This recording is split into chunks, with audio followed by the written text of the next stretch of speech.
सिद्धेभ्यः। जय श्री ओम नमः सिद्धेभ्यः। जय जय काम जय जिन स्वामी, कर्म जय जिन देवा। नाभि प्रपौत्र सुवृषभादि नंदन, चक्री भरत सुभ्राता। त्रिभुवन नायक शुद्धात्म ज्ञायक, सुखकर भविजन ईशा। जय जय चरण कमल नीत वंदित, जय जय श्री गोमटेशा। जय जय श्री गोमटेशा, जय जय श्री गोमटेशा। जय जय मुनि संत नायक गुरुवर, जय जय परम वीतरागी। जय जय दर्शन ज्ञान तपोनिधि, जय जय सर्वस्व त्यागी। जय जय संत शिरोमणि गुरुवर, करते सुरगण सेवा। जय जय चरण कमल नीत वंदित, जयवंतो गुरुदेवा। जयवंतो गुरुदेवा, जयवंतो गुरुदेवा। आदि तीर्थंकर श्री आदिनाथ भगवान की, 24 तीर्थंकर भगवान की, श्री गोमटेश्वर बाहुबली भगवान की, 10 लक्षण महापर्व की, उत्तम सत्य धर्म की, संत शिरोमणि अध्यात्म योगी आचार्य गुरुदेव श्री विद्यासागर जी महाराज की, पूर्णवती माता जी की जय।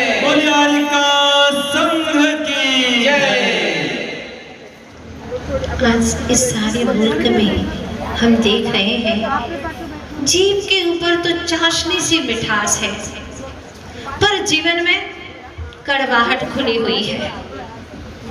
जीभ पर तो राम का नाम है, पर जीवन रावण के कारनामों की पर्याय बनी हुई है। जीभ पर आदर्श दिखाई दे रहा है, लेकिन जीवन में घोर संघर्ष चल रहा है। अर्थात जीव और जीवन में कोई तालमेल नहीं है, बीच में बहुत गहरी गहरी खाइयां हैं, बहुत फासले। और जब तक ये फासला समाप्त नहीं होगा जीव का और जीवन का, इन दोनों के बीच का फासला समाप्त नहीं होगा, तब तक हमारे जीवन रूपी वृक्ष पर सौंदर्य के फूल और सत्य के फल आने वाले नहीं हैं। अगर सत्य के फल पाना है तो हमें जीव को और जीवन को, जिह्वा को और जीवन को, दोनों को एक एक ही तालमेल में रखना होगा, उसकी दूरियों को बांटना होगा। क्योंकि कहते हैं जिसके जिह्वा और जीवन में अंतर पड़ा है, जिसके जिह्वा और जीवन में अंतर पड़ा है, वह धर्म से बहुत दूर अभी खड़ा है, वह धर्म से बहुत दूर अभी खड़ा है। कहता कुछ है और करता कुछ है, किसी और को नहीं धोखे में डाल रहा, वह स्वयं को ही धोखे में डाल रहा है। चाहे अच्छे से बोले और सत्य भी वचन बोल रहा है, लेकिन जीवन में सत्य नहीं है तो उसके वचनों को भी सत्य नहीं कहा जा सकता। जैसे एक बार ऐसा सत्य बोल दिया कि वह व्यक्ति का देहांत ही हो गया। ऐसा सत्य बोलने का औचित्य ही क्या है? ये हमारा जैन दर्शन है, बहुत सूक्ष्मता से गहरी और अंतस की बात करता है। जैन दर्शन का कहना है कि अगर असत्य भी बोला है लेकिन महामंगलकारी हो सकता है। किसी के जीवन को बचाने के लिए असत्य भी कहा है तो निश्चित ही वह सत्य का जानकार है, सत्य को मानने वाला और सत्य का अनुभव करने वाला है। तो शुरुआत करें, आज हम जिसके मन में सच्चाई है, उसके वचनों में सच्चाई होगी, उसके जीवन में सच्चाई होगी। आज हमारे भीतर की सच्चाई खो चुकी है। सत्य है क्या? सबसे पहले इसी को हम जाने। और सत्य कब उतरता है, सत्य कब प्रकट होता है? आचार्य देव कहते हैं जो सत यानी सत्ता को ग्रहण करता है, सद्द्रव्य लक्षण आज हम पढ़ने वाले हैं सत द्रव्य लक्षणम। सत यानी एग्जिस्टेंस, वह द्रव्य का लक्षण है जिसमें उत्पाद भी है, व्यय भी है और द्रव्य भी है। उत्पाद व्यय द्रव्य युक्त सत, जिसके अंदर यह सब कुछ है लेकिन फिर भी वह शाश्वत बना हुआ है, वह शाश्वत है। वो कौन सा तत्व है, कौन सा द्रव्य है? जो द्रव्य है उसमें से जानने वाला जो तत्व है वो मैं जीव तत्व हूँ। जब तक हम सत को नहीं जानेंगे, सत को नहीं समझेंगे और सत को स्वीकार नहीं करेंगे तो सत्य का अनुभव भी होने वाला नहीं है। आज हम सुनते हैं कि भाई सत्य बोलो, सत्य धर्म है, जबकि आचार्य देव कहते हैं सत्य बोलना ये तो वचन है। और वचन क्या है? यह तो पुद्गल की विभाव व्यंजन पर्याय है। शब्द, बंध, सूक्ष्म, स्थूल्य, संस्थान, भेद, तमश्चाया, तपोद्योत, बंतश्च, ये सब पुद्गल की विभाव व्यंजन पर्याय हैं। और सत्य, धर्म, चारित्र गुण की निर्मल पर्याय है। द्रव्य ही अलग अलग है, द्रव्य ही जुदे जुदे हैं। और जीव कहता है कि भैया सत्य बोलो, तो बात क्या है? क्या सत्य बोलने से सत्य धर्म की अनुभूति हो जाएगी? आचार्य देव कहते हैं कि सत्य को जीवन में उतारो। सत्य क्या है उसका संवेदन करो। सत्य मन में हो, सत्य वचन में हो, सत्य काय में हो, सत्यता हमारे रोम रोम में बसी हो, पर उसका प्रकटीकरण होता है सबसे पहले सत्यानुव्रत के रूप में, फिर सत्य महाव्रत के रूप में, सत्य धर्म के रूप में, भाषा समिति के रूप में, वचन गुप्ती के रूप में। भांति भांति से इन सत्य धर्म का हमारे भीतर में प्रकटीकरण होता है। और वास्तव में सत्य तो वही है जहाँ पर बोलना भी समाप्त हो जाता है। वचन गुप्ती से परे, वचन योग से भी परे हो जाते हैं और 14वें गुणस्थान में जाकर के अयोगी हो जाते हैं। वह सत्य के भंडार हो गए। प्रभु ऐसी दशा हमें पाना है तो हम कैसे कदम बढ़ाएं अपने जीवन में, जिससे कि उस सत्य का अनुभव कर सके।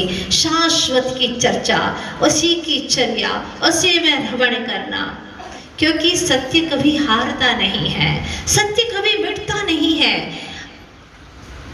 आज मन में विचार आया कि मेरी सत्ता को मिटा दे ऐसा 3 लोक में मेरा कोई शत्रु नहीं है। कोई ऐसा शत्रु मेरा जो मेरी सत्ता को ही मिटा दे? आज तक किसी द्रव्य की सत्ता ना मिटी है, ना कभी मिटेगी। सत्ता शाश्वत होती है बेटा। मूक बाटी में आचार्य भगवत कहते हैं सत्ता शाश्वत होती है बेटा, वो कभी भी मिटती नहीं है। अमिट है तो ध्रुव है, तो शाश्वत है, अनपेरिशेबल है, तो कभी मिटता नहीं है। ऐसा तत्व है, उसकी जानकारी, वैसा ही श्रद्धान, वैसा ही विश्वास और वैसी ही अनुभूति। तो जब मुझे कोई मिटा ही नहीं सकता, मुझे कोई मिट्टी में मिला ही नहीं सकता, गुस्से में जरूर बोलता है कि भाई तुझे मिट्टी में मिला देंगे। क्या मिलाओगे? तो मैं मिट्टी में मिल नहीं सकता, मैं तो ऐसा तत्व हूं कि कभी भी मिट ही नहीं सकता। घोर उपसर्ग हुए जीव के ऊपर, लेकिन आज तक जीव नहीं मिटा, न कभी मिटेगा। इसका स्वभाव ही अमिट है, अविनाशी स्वभाव है इसका, और वह हूं मैं। तो अंतर में जब सत्य का अनुभव होता है, वह अपने स्वरूप में स्थिर हो जाता है। फिर वह सब पर पदार्थों को छोड़ करके अकेले की तरफ, अकेले की यात्रा करता है।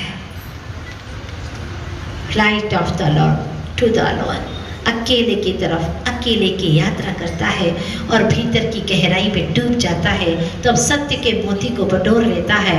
Truth lies at the bottom of the well. सच्चा मोती गहरे पानी में होता है, उथले में नहीं होता कि आपने थोड़ी सी बात सच बोल दी, हाँ कबूल कर दिया तो हो गया। लेकिन शुरुआत के लिए कम से कम आचार्य भगवान कहते हैं इतना करो कि दिन भर में अगर 10 झूठ बोलते हो तो उसमें से मैं 2 झूठ को अवश्य कबूल करूंगा। अगर आज से आपने तय कर लिया कि मैं झूठ कबूल करूंगा कि मैंने ये झूठ बोला है, मुझे पछतावा है, पर इसलिए भी कबूल ना करें ताकि मैं अच्छा दिखूं, लोग कहेंगे वाह बहुत अच्छा, तुम कितने महान हो कि अपना झूठ भी तुम कबूल करने को तैयार हो गए, वो भी गड़बड़ है, वो भी असत्य है। क्योंकि अगर उसके मन में असत्य पल रहा है तो वह वचन चाहे सत्य भी बोले वह असत्य ही माना जाएगा। अभिप्राय क्या है उसके भीतर का, इसके अकॉर्डिंग कर्मों का बंध होता है। इसलिए सबसे पहले हम अपने मन के, हृदय के दर्पण को, अपने भावों के दर्पण को पवित्र करें, और जिसका भावों का दर्पण अच्छा हो गया है निश्चित रूप से उसका जीवन भी सच्चा हो जाएगा। जो व्यक्ति के पास में तलवार है लेकिन वो व्यक्ति सत्य की राह पर चल रहा है, उसके हाथ में किसी ने तलवार भी थमा दी तो वो कभी भी अमंगलकारी नहीं होगी, वह भी मंगलकारी ही होगी। लेकिन अगर किसी दुर्जन के हाथ में, असत्यवादी के, जिसके जीवन में असत्य है, उसके हाथ में अगर धर्म का झंडा भी पकड़ा दिया तो गुरुवर श्री विद्यासागर जी महाराज मूत-माटी महाकाव्य में लिखते हैं कि वह धर्म का झंडा भी डंडा बन पीट सकता है, झंडा भी डंडा बन करके पीट सकता है। इसीलिए जैन दर्शन कहता है जो करो अंदर से करो, भीतर से करो, तब तुम्हारे भीतर में सत्य होगा तो चित आनंद भी प्रकट हो जाएगा, सच्चिदानंद स्वरूप तुम्हारा जीवन हो जाएगा। लेकिन सत्य को बहुत यातनाएं भोगनी पड़ती है ना, तो क्या करें, कैसे जिए? सत्यवादी को बहुत ही वेदनाएं भोगनी पड़ती। देखो उस पंछी को पिंजड़े में कैद कर दिया राजा ने, बहुत अच्छा बोलता था, बड़ा सुनहरा रूप था उसका, और उसे पिंजड़े में कैद कर दिया। आज तो सत्य की यही दशा है, झूठ बोलो, काम चलाओ और आगे बढ़ो। लेकिन एक बात कहो, क्या तुम्हारा मन उसे स्वीकार करता है? मन तो टोकता ही है ना कि तुम देखो असत्य बोल रहे हो, तुम असत्य की राह पर चल रहे हो, तुम ठीक नहीं कर रहे हो, तुम्हारा मन तुम्हें टोकता रहता है। और जहाँ पर मन हमारा विश्वस्त न हो हमसे, तो निश्चित रूप से हम कभी ऊपर नहीं उठ सकते। किसी की आंखों में धूल झोंक करके हम कभी आगे नहीं बढ़ सकते। इसीलिए हमारे आचार्य भगवंतों ने कहा है, नास्ति सत्य समो धर्म नानरनाथ पातकम परम। सत्य से बढ़कर के कोई धर्म नहीं है और झूठ से बढ़कर के कोई पातक नहीं है, कोई पाप नहीं है। तभी तो कहा जाता है साच बराबर तप नहीं, झूठ बराबर पाप, जाके हृदय साच है ताके हृदय आप। ट्रूथ इज गॉड, सत्य ही भगवान है। कबीर दास जी ने तो यहाँ तक कह दिया है कि अगर कोई जीवन में सत्य बोल रहा है और फिर भी उसके जीवन में परेशानी आ जाए तो मैं इसकी जमानत देने आ जाऊंगा। वो कभी परेशानी में नहीं पड़ सकता है, त्रैकालिक वर्तमान में तो परेशान होगा, लेकिन अंत तो गत्वा उसी की विजय होगी। सत्यमेव जयते। परेशान तो हो सकता है लेकिन पराजित नहीं हो सकता, वो कभी पराजित नहीं हो सकता, ये निश्चित बात है। लेकिन हमें इतनी सब्र नहीं है ना, पता नहीं कब हमारी विजय होगी। अभी झूठ बोलो और धक्का मारो, आगे बढ़ो, बस यही अज्ञानी जी विचार करता है और अपनी शाश्वत सत्ता को भूल जाता है।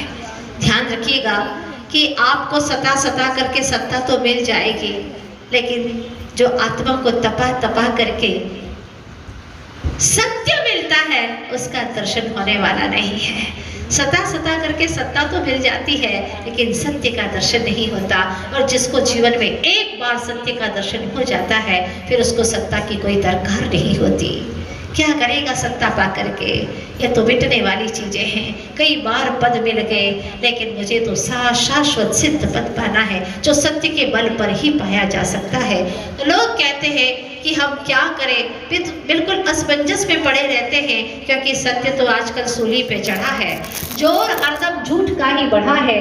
सत्य के राही तो मुश्किलों में जीते हैं। देखो ना हरिश्चंद्र बिकने बाजारों में खड़ा है, हरिश्चंद्र को कितनी यातनाएं भोगनी पड़ी।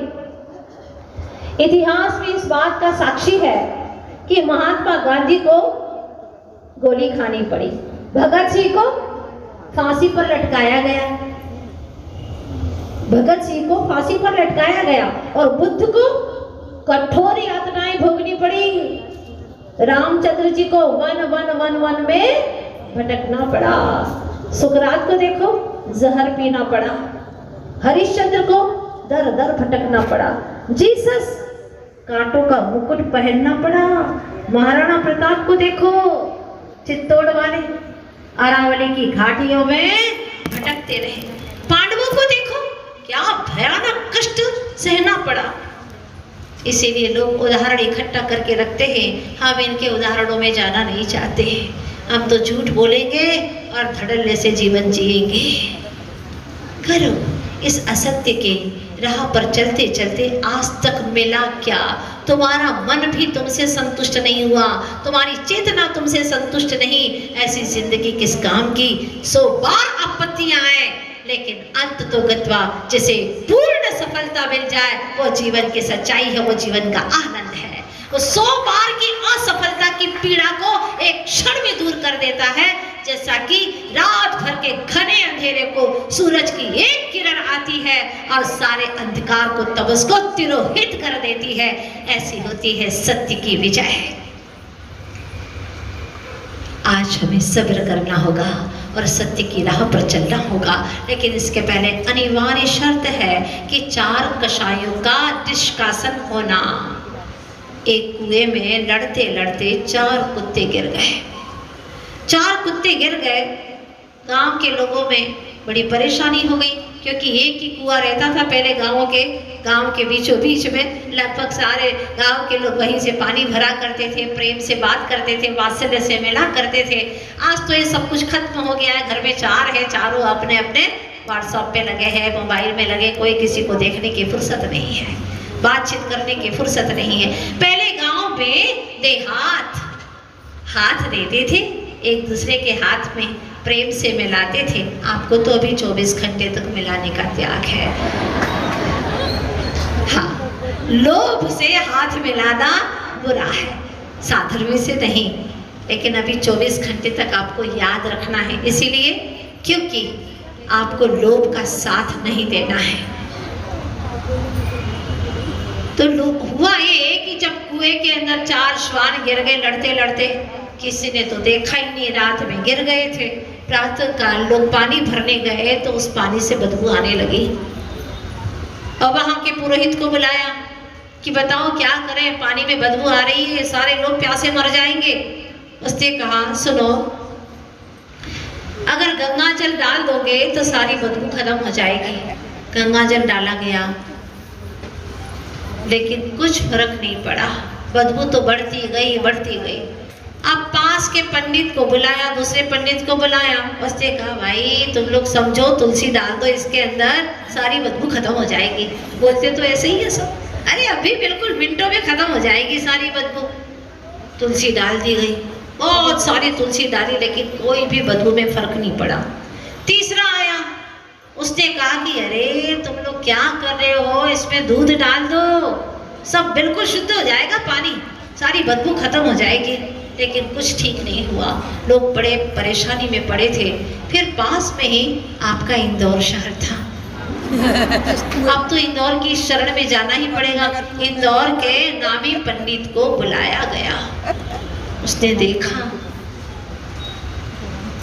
पहले ये जानना चाहता हूँ कि पानी कब से बदबू दे रहा है। लोगों ने बताया उस रात में न जाने क्या हुआ, हम लोगों ने तो देखा नहीं है, लेकिन दूसरे दिन से पानी पीने के योग्य नहीं रहा। उसने बहुत गहराई से सोचा, विचार किया, कुछ लोगों को नीचे उतारा, देखा 1 नहीं 2 नहीं 3 नहीं, कितने थे? 4 श्वान थे और मर चुके थे। उनकी भयंकर बदबू आ रही थी शरीर से। इन 4 को बाहर निकाला, कुएं का सारा पानी बाहर किया। इसके बाद में जो पानी आया बिल्कुल स्वच्छ पानी आया। बात आप लोग समझ गए ना? हाँ। थोड़ी सी भी गंदगी हो तो बदबू आती है, थोड़ी सी भी कषाय हो तो खतरनाक होती है। आचार्य भगवान कहते हैं ऋण थोवम वण थोवम अग्नि थोवम कसाय थोवम च। चाहे थोड़ा सा भी ऋण उतार लेंगे ना, कर्ज है तो बाद में उतार देंगे, देर मत करो, कर्ज है तो पहले उतारो। धर्म के लिए देना है दे देंगे, अभी 2, 4, 8, 10 साल में दे देंगे। स्टाम्प पर लिखा करके आए हो क्या? जब तक कार्यक्रम होता है उस कार्यक्रम के बीच में आप अपनी राशि को जमा करा देते हैं, तब तो वो दान माना जाता है। उत्तम दान यही है, बोले और दे दे। मध्यम दान वो है, बोले और 24 घंटे में ब्याज बढ़े इसके पहले ही दे दे। और जघन्य दान है जिस कार्यक्रम के उद्देश्य से दिया गया है, कम से कम उस कार्यक्रम के भीतर भीतर में अंत तक तो दे ही दे। इसलिए अपनी शक्ति प्रमाण दान बोलो, शक्ति नहीं है तो मत बोलो, या फिर पहले से करार करो उनको, ट्रस्ट वालों को त्रस्त मत करो, ये सब असत्य की कोटि में जाएगा। कब तक चलोगे अपनी चेतना को, कब तक असत्य की राह पर चलोगे? इसलिए जो जियो सत्य जियो। ना हम किसी से परेशान हो सकते हैं, ना हमसे कोई परेशान हो सकता है, ऐसी जिंदगी जिए हम। जियो तो इस तरह जियो कि जिंदगी निखर उठे, बाहर ही बाहर हो कि एक कदम जिधर उठे।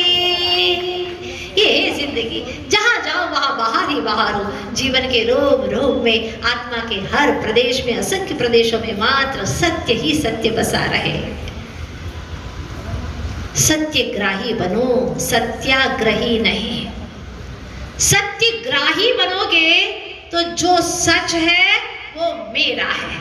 जो सत्य का ग्राही होता है वो कहता है जो सच है वो मेरा है, लेकिन सत्याग्रही कहता है कि जो मेरा है वो सच है।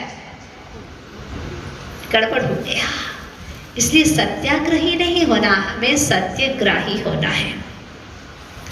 इसके लिए हम अपने जीवन को कहाँ से और कैसे शुरुआत करें जिससे कि संसार में परिभ्रमण न करना पड़े, और हमें कभी भी इस संसार के परिभ्रमण में असत्य के पीछे न दौड़ना पड़े। अनंत काल बीत गया, जो देख रहे हैं, जैसा जी रहे हो, सब असत्य असत्य असत्य में, क्योंकि सत्य को जान नहीं रहे। सुना था मैंने कि एक बनारस में एक सेठ व्यक्ति था, उसका नियम था कि नित्य प्रतिदिन 3 भिक्षु को भोजन दूंगा, भिक्षा दूंगा तभी भोजन करूंगा, इसके पहले भोजन नहीं करूंगा। रोज नियम पल जाता, लेकिन एक दिन ऐसा हुआ कि नियम कैसे पालूं, क्योंकि 10 बज गई, 11 बज गई, अभी तो कोई भिक्षु द्वार पर आया ही नहीं, नगर में कोई दिखाई नहीं दे रहा है। अब क्या करूं, आज तो मुझे भूखा ही रहना पड़ेगा। उपवास के दूसरे दिन जल्दी से मंदिर क्यों खुलवाते हो? हाँ, क्यों खुलवाते हो? दर्शन करने के लिए? नहीं, जल्दी से वारणा करना है। तो जो लक्ष्य है उसके अनुसार कर्मों का बंधन होता है। उस दिन थोड़ी जल्दी है। हाँ, पुजारी भी कहाँ सो रहा है भैया, अलार्म नहीं लगाया था क्या उसने? हाँ, क्या बात है, रोज तो खोल देता था, आज तो बिल्कुल चला करके और नहीं खोले जा रहा है। इतनी देर हो गई है, तो समझता नहीं है। भगवान की भक्ति करने में जो पुण्य बनेगा उससे ज्यादा तो पाप ही बंद कर रहे हो, खड़े खड़े पुजारी को कोस रहे हो। भावों को संभालो। अब वह भी सोच रहा है क्या करूं, अभी तो कोई आया ही नहीं और भूखा रह जाऊंगा। नगर में देखा, घूमा, तो उससे कहीं मिला तो नहीं, लेकिन उसने एक हलवाई की दुकान पर 3 भिक्षुक देखे, शक्कर के बने हुए, अच्छे पिंक कलर के।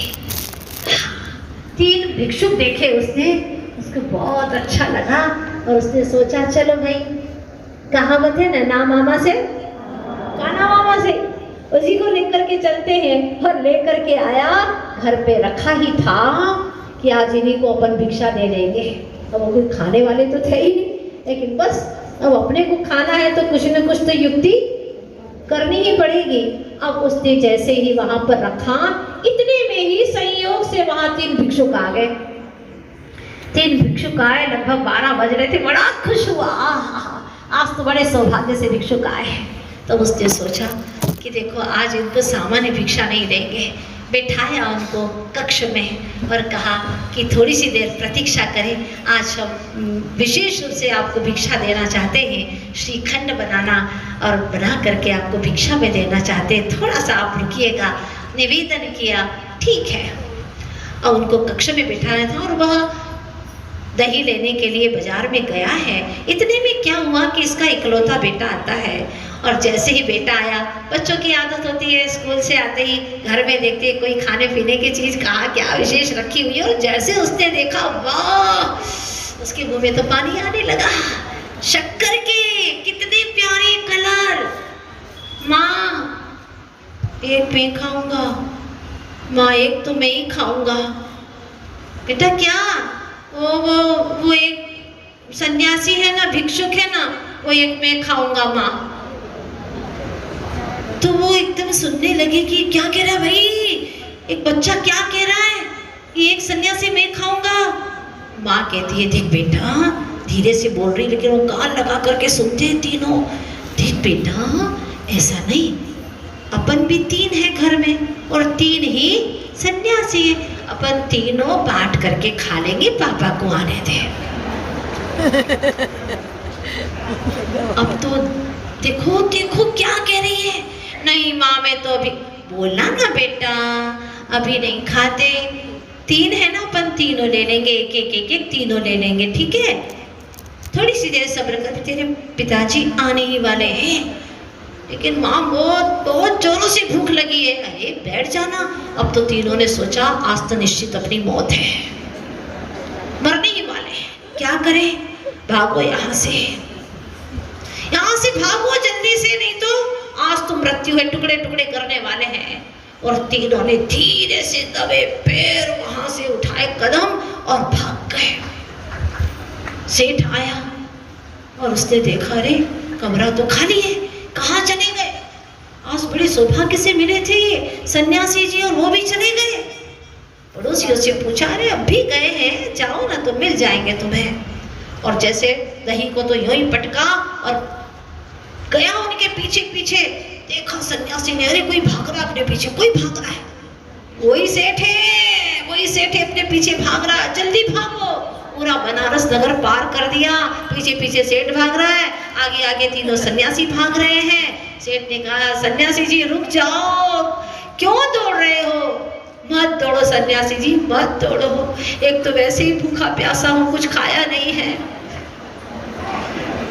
और आप चले जाओगे तो मैं तो वैसे ही भूखा मर जाऊंगा।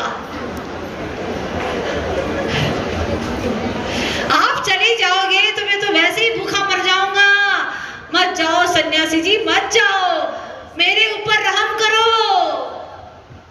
अब तो सन्यासी जी ने पक्का सोच लिया, देखो क्या कह रहा है, खाएगा पक्का खाएगा अपने को, भागो यहाँ से। वो और तेजी से दौड़ लगाने लगे, पीछे पीछे सेठ जी।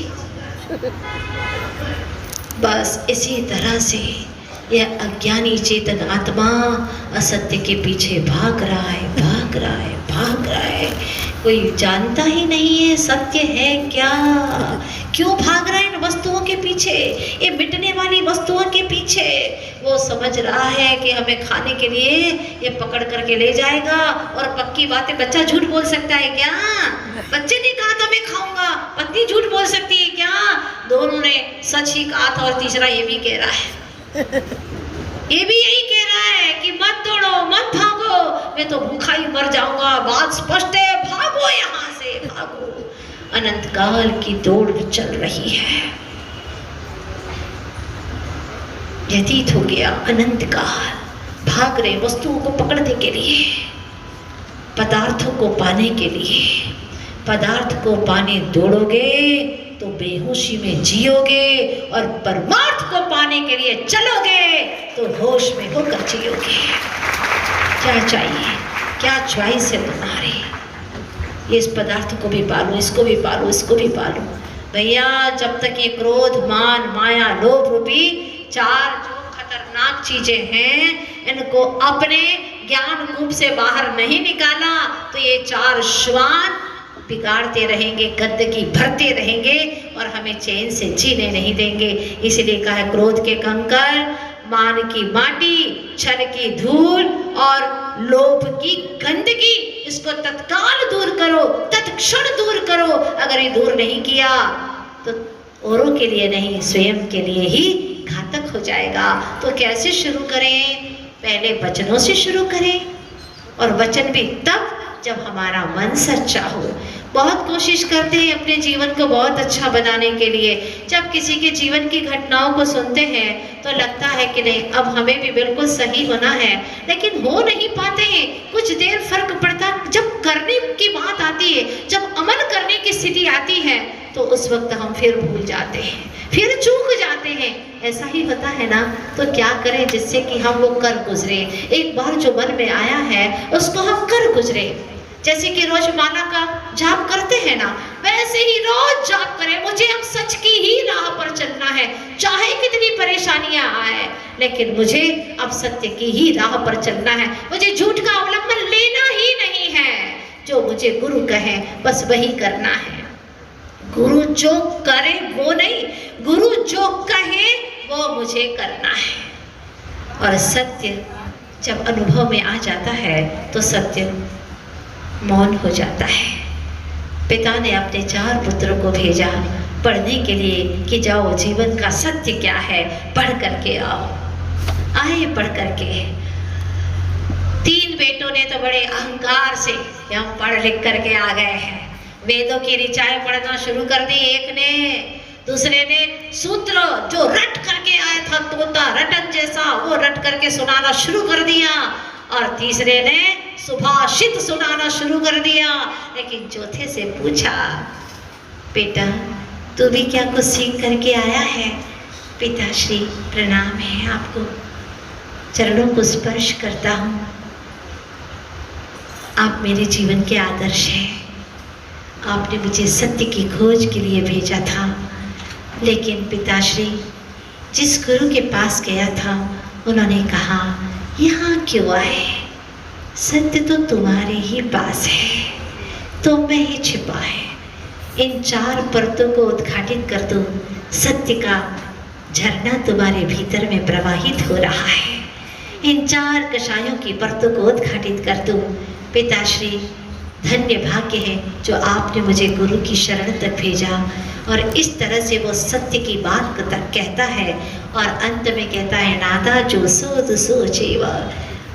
जो सत्य है वह तो वही है, सत्य सत्य जैसा ही है, आत्मा तो आत्मा ही है। बस सत्य स्वरूप है, उसका स्वरूप कभी भी नष्ट नहीं हो सकता। पिताश्री जितना भी विज्ञापन होता है वो सब असत्य का होता है। सत्य की विज्ञापन की कोई आवश्यकता नहीं होती, सत्य को दिखावे की कोई आवश्यकता नहीं होती। जो होता है वो भीतर में होता है, सच होता है। इसीलिए पिताश्री अब मैंने जीवन के सत्य को पा लिया है, और मैं आपसे अनुमति लेने आया हूँ। सतगुरु की खोज में गया था, सत्य की खोज में गया था, तो मुझे संत मिल गए। संत और सत्य पर्यायवाची ही तो है। इसीलिए जो संसार का अंत करे वो संत, ऐसे सत्य की शरण मुझे मिल गई है। मैं जा रहा हूँ क्योंकि आपने सत्य की खोज के लिए भेजा था, और मुझे सत्य का अनुभव हो गया है। क्या बात कही है। तो आप कम से कम सत्य की वचन से तो शुरुआत कर ही सकते हैं ना। कर सकते हैं कि नहीं कर सकते हैं? कोई आपसे कुछ कहे, पूरी बात भी नहीं होने देते और बरस पड़ते हैं। पूरी बात तो सब्र के साथ में सुनिए, बोली तो कम से कम अच्छी रखिए। बोलो वचन संहार के, वचन के हाथ न पाओ। एक वचन औषधि करे, एक करत है खाओ। वही बात माँ कहती है, बेटा आ जा मेरा राजा बेटा, भोजन कर ले। हाँ, बड़े प्यार से खिला रही है। खिलाना था माँ को। एक दूसरी माँ है, वो कहती है आजा 2 तिक्कट ठोक ले। बात वही है, लेकिन भाषा में कितना अंतर आ गया। एक गोली का काम करती है तो एक हाँ गोली का काम कर रही है। तो बोली और गोली में क्या अंतर है? एक बोली मिठास से भरी है, दुर्जन की भाषा जहर से युक्त होती है, विषाक्त होती है, वो जुड़े हुए दिलों को भी तोड़ देता है। लेकिन सज्जन की भाषा टूटे हुए को भी मिला देता है। जिंदगी तो वही है ना कि टूटे हुए दिलों को भी मिला दे।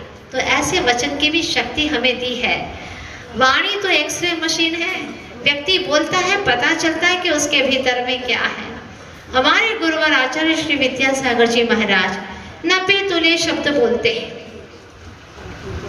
बिल्कुल नपे तुले शब्द बोलते हैं। 2-3 प्रश्न पूछो तब वह कहते देखो टेलीग्राफी लैंग्वेज। हाँ, हित मित प्रिय मधुर लगने वाले वचन बोलते हैं। तो हमको भी अच्छा लगता है ना वो इंसान जो बहुत मीठा बोलता है, लेकिन खुद कैसे बोलते हैं। बोली और गोली में अंतर बता रही थी। गोली से एक ही व्यक्ति मरता है, लेकिन बोली के माध्यम से एक साथ हजारों व्यक्ति भी मर सकते हैं। हाँ, ऐसी बोली बोल दी कि 1000 व्यक्ति भी एक साथ में मर सकते हैं। गोली टैबलेट जो होती है वह एक ही जीव को स्वस्थ करती है, लेकिन बोली हजारों लोगों को स्वस्थ कर सकती है।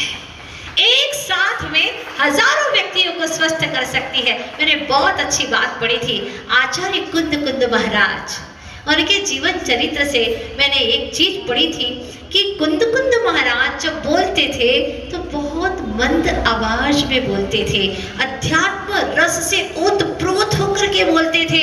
हजारों लाखों लोगों के बीच में भी उनके अध्यात्म की भाषा का अद्भुत और तत्क्षण प्रभाव पड़ता था।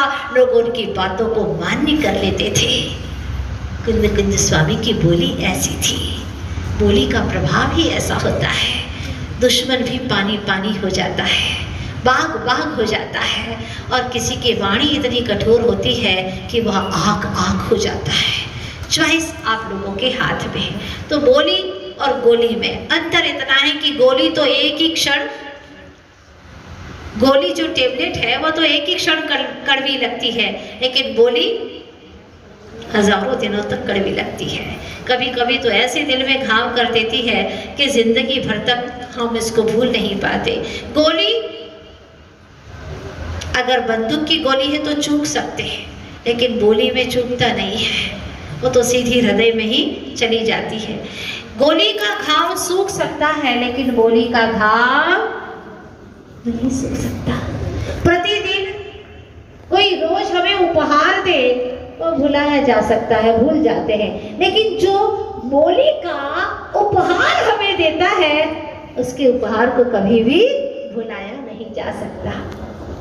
वाणी हमेशा याद रहती है, उसकी मधुरता, उसके जीवन की मधुरता हमारे हिये में हमेशा के लिए बस जाती है। कोमल शब्द सख्त दिलों को भी पवित्र कर देते हैं और कठोर शब्द नाजुक को भी सख्त कर देते हैं। पशु भी बोलते हैं, मनुष्य भी बोलता है, लेकिन पशु इसलिए दुख उठाते हैं कि वह हम जैसा बोल नहीं पाते, और मनुष्य इसलिए दुख उठाता है कि वो बेसमय पर बेकाम का बोलता रहता है, इसीलिए दुख उठाता है। तो पशु तो मूक ही रहते हैं, हम मौन रह करके भी अपने जीवन को आनंदित कर सकते हैं। देखिए ना, हमारे तीर्थंकर भगवान जब वह दीक्षा ले लेते हैं और जब तक उन्हें केवल ज्ञान की प्राप्ति नहीं होती तब तक वह मौन ही रहते हैं। केवल ज्ञान प्राप्त हो जाता है तब उनकी दिव्य ध्वनि खिलती है। तो पूछना चाहती हूँ कि तुम्हारे पास में भी ये जो इंद्रियां मिली है उसका कब तक दुरुपयोग करते रहोगे? जब वृद्धावस्था हो जाएगी, आंखें कमजोर हो जाएगी, तब क्या आप मोबाइल चला पाओगे, देख पाओगे? नहीं, इतनी शक्ति ही नहीं रहेगी। जब कान बहरे हो जाएंगे तो क्या विलासी गीतों को सुन पाओगे? नहीं सुन पाओगे। लड़खड़ाते पैर हो जाएंगे तब क्या चौपाटी तक घूमने जा पाओगे? कमजोर पाचन शक्ति हो जाएगी, फिर क्या फास्ट फूड खा पाओगे, पाव भाजी खा पाओगे? जब लार टपकती हुई जीभ रहेगी उन क्षणों में क्या किसी की निंदा कर पाओगे? सारे नगर का पुष्टनामा पढ़ने किसी के पड़ोस में अड़ोस पड़ोस में जा पाओगे? नहीं, तो आज से ही संभलना शुरू कर दो। जो सत्य है उसको पाने के लिए आज से एक काम करूंगा, अपनी इंद्रियों को व्यर्थ में ही मैं दुरुपयोग में नहीं लगाऊंगा, इसका हर क्षण सदुपयोग करूंगा। कमंडल में दो मुख होते हैं, एक बड़ा मुख होता है और एक आगे छोटी सी टूटी रहती है। पानी दोनों ओर से निकल सकता है, लेकिन भरने के लिए ऊपर से भरो और निकालना है तो छोटी सी टूटी से निकालो, ताकि अपव्यय ना हो। बोलो इतना संभल करके जिससे कि तुम्हारा काम चल जाए।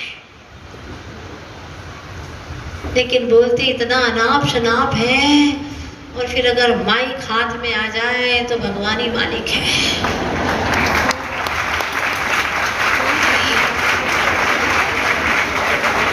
मंच सुनो, बताती हूँ बहुत अच्छी चीज। आज 5वां धर्म है ना, सत्य धर्म, क्यों नहीं आ पा रहा है?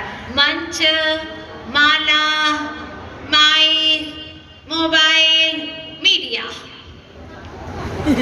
अभी तक 3 मकार सुने थे आपने। ये 5 मकार इतने खतरनाक हैं कि आपको 5वें धर्म तक पहुंचने ही नहीं देते। पांचों ने इतना उलझा रखा है, लेकिन हम स्वयं उलझना चाह रहे हैं, तभी तो उलझे हुए हैं। अगर हम उलझना नहीं चाहते तो इनकी क्या हिम्मत जो हमें उलझा दे। तुझे इन सब की जरूरत ही नहीं है। ये चैनल वाले आकर के बैठ जाते हैं। 4-5 साल से कई बार आए, माता जी हमने कहा हम तो बिल्कुल नहीं देना चाहते, फिर औरों के पास में गए, बहनों ने मना कहा तो औरों के पास में गए, दे दो हमें, बहुत अच्छा रहेगा, क्योंकि हमें पता है चैनल में चैन नहीं है, बेचैन होता रहता है, कब दूं कैसे दूं। और लोग भी निश्चिंत हो जाते हैं कि चलो आ जाएगा, अब तो यूट्यूब पर डल गया है, कभी भी सुन लेंगे, पैर लंबे करके सुन लेंगे, खाते पीते सुन लेंगे। हाँ, सुनना ही तो है, गुनना तो है ही नहीं। सच्ची बात है कि नहीं? जब आप घर से निकले, बेटे ने पूछा पापा कहाँ जा रहे हो? अरे बेटा प्रवचन सुनने जा रहा हूँ। सच तो बोल रहे हैं, सुनने ही तो जा रहे हो, कहाँ गुनने जा रहे हो? ये है हमारी जिंदगी की दशा। तो हम सत्य की शुरुआत कब से करें, कौन से दिन से करें, और असत्य कब छोड़ें?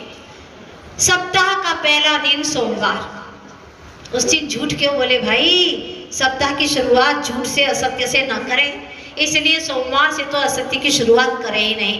अब आया मंगलवार, तो मंगल को अमंगल कार्य क्यों करें असत्य बोल करके?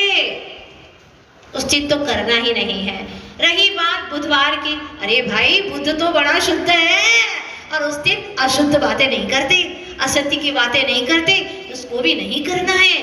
फिर गुरुवार आया, गुरुवार तो गुरु का वार है, शांति और आनंद का वार है, गुरु की भक्ति, समर्पण, श्रद्धा, निष्ठा से उनकी आराधना करने का दिन है। उस दिन तो असत्य चल ही नहीं सकता। तो फिर अब शुक्रवार को तो असत्य बोल लेने दो, सारे दिन निकलते जा रहे हैं, घबराहट हो रही है। देखो शुक्रवार तो शुक्रिया अदा करने का दिन है, उस दिन तो असत्य बोलना ही नहीं चाहिए। तो फिर अब तो एक ही दिन बचा, अभी और बचे हैं।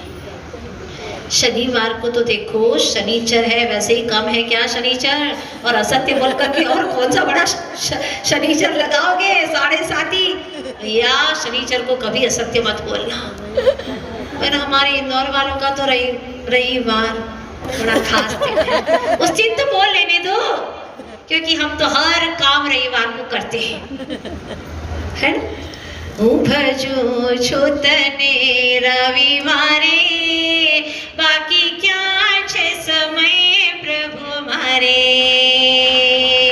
भजो छोतने रविवारे, बाकी क्या छे समय प्रभु मारे। आज बहुत सारे रविवारी वाले आए हैं। पैसो मारो परमेश्वर, हूँ भजो छोएने पल पल, बाकी क्या छे समय प्रभु मारे।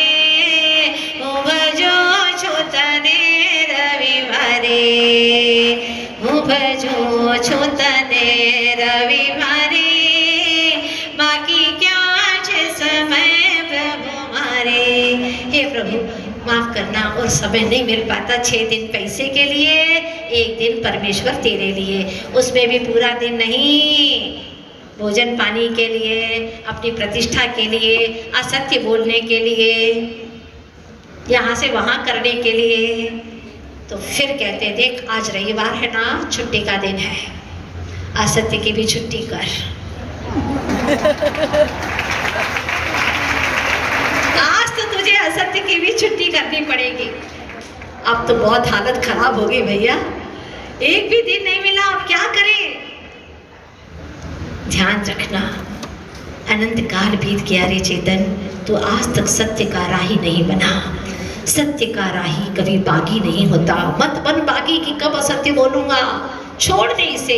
परम शांति पाना है, जीवन का आनंद पाना है, तो असत्य से छुटकारा पाले। सत्य का राही कभी बागी नहीं होता, सागर का मोती कभी दागी नहीं होता। स्वार्थी लोगों ने इसे बदनाम कर दिया, वरना सत्य का राही कभी बदनाम नहीं होता। तो जो सत्य की राह पर चलता है वो कभी भी बदनाम नहीं होता। सतत सत्य की आराधना में लीन रहने वाले गुरुवर श्री विद्यासागर जी महाराज जब बिहार की तरफ गए तो वहाँ पर कुछ लोगों ने उनकी कड़ी परीक्षा ली, और कुछ लोग तो क्योंकि जब से गुरुदेव पहुँचे चारों तरफ जय जयकारे, गुरुदेव गुरुदेव के जय जयकारे, उनकी तप आराधना की, और तप आराधना से जो पुण्य सखन हुआ उसके जय जयकारे। कुछ लोग पहुँचे उनके पास में, महाराज आपके बदन पर बहुत मेल जम गया है, थोड़ा साफ कर लेने दो, और पीछे से फोटो भी ले लेंगे, हम दोनों हो जाएंगे। गुरुदेव तो अपने सहज जीवन जीने वाले, कोई छवि नहीं है उनकी। उन्होंने बड़े प्रेम से कहा, देखो एक बात पहले पूछना चाहता हूँ, जवाब दे दो मुझे। अगर तुम्हारा जो तिजोरी है उसका धन कोई खाली करना चाहे और चाबी मांगे तो तुम ऐसे ही दे दोगे क्या? अरे महाराज ऐसे कैसे दे देंगे, बेटे को भी सोच समझ करके देते, हम ऐसे ही थोड़ी दे देते हैं। तो उसी प्रकार से मैं भी अपने आभूषणों को तुम्हें नहीं दे सकता। ये आभूषण है, इसे मैं नहीं दे सकता। चले गए। अंत तो गत्वा वो हारे, हर तरह से हारे। जब गुरुदेव उनके नगर में पधारे तब उन्हें विश्वास था कि वो सबके यहाँ पर जा रहे हैं, चैत्यालय में दर्शन करने जा रहे हैं, लेकिन हमारे यहाँ पर तो आने वाले हैं नहीं। क्यों आएंगे? क्योंकि हमने काम ही ऐसे खोटे किए हैं, क्यों आएंगे? लेकिन आचार्य भगवान जब उनके एक निवेदन पर उनके घर की ओर कदम बढ़ाने लगे, वो दृश्य मैंने देखा था। उन क्षणों में उस व्यक्ति की आंखों में आंसुओं की धारा जीवन में पहली बार बह रही थी, पहली बार। और जब गुरुदेव का प्रवचन शुरू हुआ तो उसने मंगलाचरण के लिए कहा कि मुझे 2 मिनट दे दो, मैं मंगलाचरण करना चाहता हूँ। उसने जो मंगलाचरण किया था वो पंक्तियाँ मुझे आज भी याद है। यही काम है तीरों, तीरों का नहीं, यही काम है वीरों का, तलवार ने तीरों का। यही काम नहीं आसान, यही काम है धीरों का, यही काम है वीरों का, तलवार ने तीरों का। बस धन्य गुरुवर, जो काम आप कर सकते हैं वो हम अज्ञानी प्राणी कदापि नहीं कर सकते हैं। जो आपने क्षमा का आभूषण पहन रखा है, आपको करोड़ों करोड़ों धन्यवाद हो। और ये तुच्छ आपका भक्त आपके चरणों में सदा के लिए समर्पित है। उसकी आंखों में सिर्फ आंसुओं की धाराएं थी।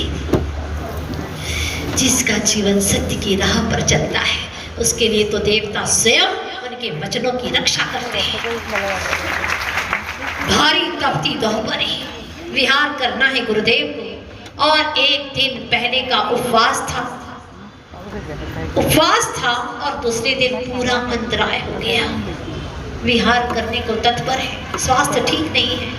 शिष्यों ने कहा, गुरुदेव आज मेरा पेट बहुत दर्द हो रहा है, मैं चल नहीं सकता। गुरुजी समझ गए कि शिष्य भी कैसी कैसी चर्चाएं कर सकते हैं, बहाने कर सकते हैं। वो इसलिए बहाने कर रहे हैं ताकि मैं विहार न करूं। गुरुजी ने कहा, लेकिन मैं तो चल सकता हूँ, तुम रुक जाओ। गुरुदेव आप विहार मत करिए, इतनी भारी गर्मी है। लेकिन गुरुजी तो चलने ही लगे। तब कहा, गुरुदेव कुछ नीचे लगवा दीजिए, तलुए में नीचे कुछ लगवा दीजिए। तब गुरुदेव कहते हैं, नीचे से लगाना चाहते हो या ऊपर से गिरवाना चाहते हो? कुछ समझे नहीं, क्या कहना चाहते हैं? नीचे से लगाना चाहते हो कि ऊपर से गिरवाना चाहते हो? कहा और निकल गए। लगभग 1 किलोमीटर भी पूरा नहीं चले थे कि बादल आए और झूम झूम करके बरसने लगे। ये हकीकत की घटना है। जिनका जीवन सत्य की राह पर चलता है, ऐसे आत्म पंछी कभी कैद नहीं रह सकते। आप लोग भूल तो नहीं गए ना? हाँ, भूल तो नहीं गए ना? वो पंछी कैद था। चलिएगा, उसको भी आजाद करते समय, आज वैसे भी काफी हो गया है। वो पंछी कैद था। रविवार है, बहुत अच्छा, आप लोगों को हमेशा याद रहता है। आज तो रविवार है, छुट्टी का दिन है। तो वहाँ पंछी कैद था, बड़ा तड़फ रहा था उड़ने के लिए, लेकिन कैसे उड़े? अचानक उसके कान में कुछ आवाज पड़ी। सैनी था, पंचेंद्री सैनी है। कान से उसने कुछ सुना। एक संत का प्रवचन हो रहा था और उन्होंने कहा, अगर बंधन से मुक्त होना है तो सत्य बोलो, सत्य को अनुभवन करो और सत्य का ही जीवन जियो। बस ये कान में आवाज पड़ी, उसने तय कर लिया, मैं तो सत्य ही बोलूंगा। और वो मनुष्य की भाषा भी बोलता था। तोते की एक खासियत थी, और खासियत होती है तभी तो कैद किया जाता है भाई। संघर्ष उसी के जीवन में आते हैं जिसके जीवन में कुछ विशेषताएं होती है। उसी पेड़ पर पत्थर मारे जाते हैं जिस पर फल लगे रहते हैं। खाली पेड़ पर क्यों पत्थर मारेगा? ठीक है, आज से तय हो गया। एक दूत आया, कुछ संदेश लेकर के आया था और उससे राजा को कतई मिलना नहीं था, उसका समाचार सुनना ही नहीं था। तो राजा ने अंदर से कह दिया कि जो दूत आने वाला है उससे कह देना कि आज राजा यहाँ पर नहीं है, बाहर गए हुए हैं। तो जैसे ही वो बाहर आकर के कहता है कि आज राजा यहाँ पर नहीं है, आज यहाँ विराजे नहीं, आज बाहर गए हुए हैं, लेकिन तोते ने सीधा सत्य बोल दिया कि झूठ कह रहे हैं, राजा जी यहीं पर विराजमान है, राजा ने ही ऐसा कहलाया है। विश्वास न हो तो अंदर जाकर के देख लो। और सच में वह दूत पहुंचा और उसने देखा। तब उस व्यक्ति ने जाकर के राजा से कह दिया कि ये तोता उसी ने बता दिया, मैं तो कह रहा था, आपने जैसा कहा वैसा ही मैं कह रहा था, आपका द्वारपाल हूँ, लेकिन इस तोते ने आज सारा काम बिगाड़ दिया। राजा को आया गुस्सा, ऐसे सच को कहा तुमने, सत्य बोलने वाले को पिंजरे में क्यों कैद करके रखा है, हटा दो यहाँ से। आज काम बिगाड़ा है, आगे भी काम बिगाड़ता रहेगा। और पिंजरा खोल दिया, पंछी वहां से उड़ गया। बस हमें भी इस संसार के कर्म के पिंजरे से मुक्त होना है और इसके लिए उस पंछी से कुछ सीखना है, गुरुदेव से प्रार्थना करना है। अज्ञान के अंधेरों से हमें ज्ञान के उजालों की ओर ले चलो, असत्य की दीवारों से हमें सत्य के शिवालों की ओर ले चलो, अज्ञान के अंधेरों से। हे गुरुवर, हम सभी को, इन सभी को अज्ञान के अंधकार से मुक्त करा करके असत्य के दीवारों से मुक्त करा करके सत्य के शिवालय की ओर ले चलो गुरुवर। यही आपसे प्रार्थना है। और आप सभी लोगों को कम से कम आज इतना छोटा सा भाव तो बता ही रहना है कि अगर 10 झूठ बोलते हैं दिन भर में, चलिए एक से शुरुआत करते, तो एक झूठ को हम उसी के साथ एक कबूल अवश्य करेंगे। यहीं से हमारा जीवन सत्य होना शुरू हो जाएगा और वह दिन बहुत करीब होगा जब हम सत्य के राही बन करके अपने सिद्धालय में शाश्वत काल विराजमान हो जाएंगे। 24 घंटे के लिए छोटा सा संकल्प। आप सभी लोग संकल्प का पालन कर रहे हैं? कितने लोगों ने पालन किया था? बहुत अच्छा। पीछे से भी, चाहे शिविरार्थी हो या ना हो, सभी को इस नियम का पालन करना है। नियम आज का बहुत छोटा है लेकिन बहुत प्यारा है। नियम ये है कि हमें अब सत्य में ही झांकना है, सत्य के दर्पण में ही झांकना है, बाहर के दर्पण में 24 घंटे नहीं झांकना है।